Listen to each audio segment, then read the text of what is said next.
Hello दोस्तों, अब हम लोग पढ़ेंगे सीली द्वारा दिया गया theory. Who was the father of stress research. इन्होंने एक थ्योरी दिया जनरल एडेप्टेशन सिंड्रोम, जिसे GAS गैस भी कहा जाता है।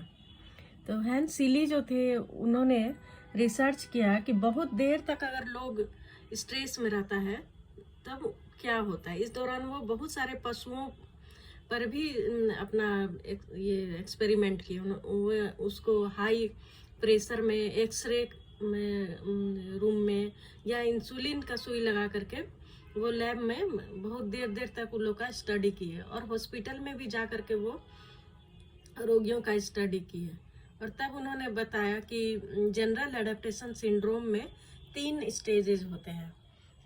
जैसा कि फिगर में आप लोग देखिए, पहला है स्टेज ऑफ अलार्म रिएक्शन।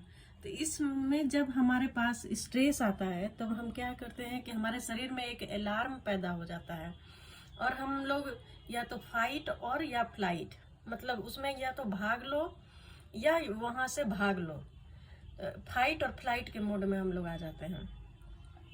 और हम लोग को लगता है कि अब ये स्ट्रेस हमारे आ गया है तो आगे हम क्या करें, हम बिल्कुल अलर्ट हो जाते हैं।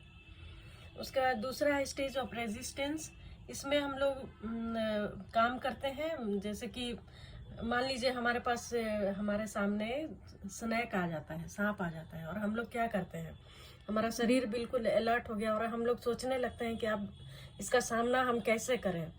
अब या तो वो तरह तरह का उपाय खोजने लगता है, या तो डंडा खोजेगा या फिनाइल या कुछ भी उपाय करके वो सोचता है कि इसको कैसे भगाया जाए।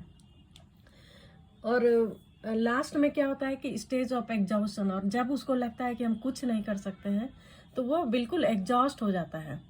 या तो उसका स्ट्रेस कम हो जाता है या तो फिर वो बहुत ज़्यादा पैनिक हो जाता है और बहुत स्ट्रेस में आ जाता है वो, कि अब कुछ भी नहीं हो सकता है।